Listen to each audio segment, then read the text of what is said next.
যুক্তরাষ্ট্রের নিউ ইয়র্কে মেয়র নির্বাচনের ভোট গ্রহণ চলছে। স্থানীয় সময় সকাল 6টা থেকে শুরু হয় এই ভোট গ্রহণ, শেষ হবে স্থানীয় রাত 9টায়। দর্শক, নিউ ইয়র্কের মেয়র নির্বাচনের আরো খবরাখবর আমরা জানবো আমাদের সহকর্মী তোফাজ্জল লিটনের কাছ থেকে। লিটন, একটু জানতে চাই ভোটের পরিবেশ কেমন, ভোটাররা কি বলছে? ধন্যবাদ ন্যান্সি। আমি কুইন্সের একটি ভোট কেন্দ্রে দাঁড়িয়ে আছি।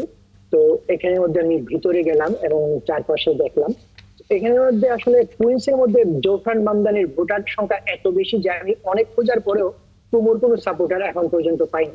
আপনারা জানেন নিউ ইয়র্ক সিটির যে ল আছে, আপনি ভোট কেন্দ্রে প্রায় 100 গজ দূরত্বে থাকতে হবে। কোনো মানুষ এর মধ্যে প্রচারণা অথবা ভিডিও কোনো কিছু 100 গজের মধ্যে করা যাবে না।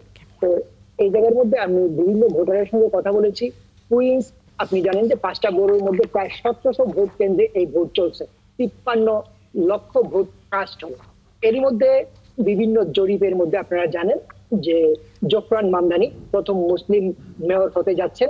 এখনো তিনি জরিপের মধ্যে এগিয়ে আছেন। কিন্তু আপনারা এটাও জানেন যে গত জুনের 24 তারিখে একই প্রার্থী অ্যান্ড্রু কুমু এবং জোফরান মামদানি, তারা দুজনই ডেমোক্রেট।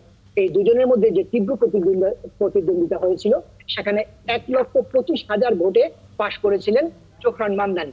সেই একই দুজনের মধ্যে আবার এখন হচ্ছে কুমু ফেল করার পরে উনি স্বতন্ত্র প্রার্থী হয়েছেন।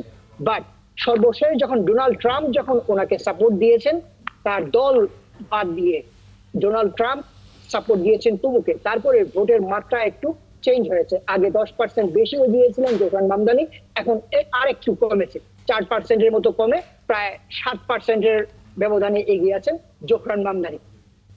সো আমরা মনে হচ্ছে যে জোফরান মামদানি হবেন আগামী দিনের মেয়র।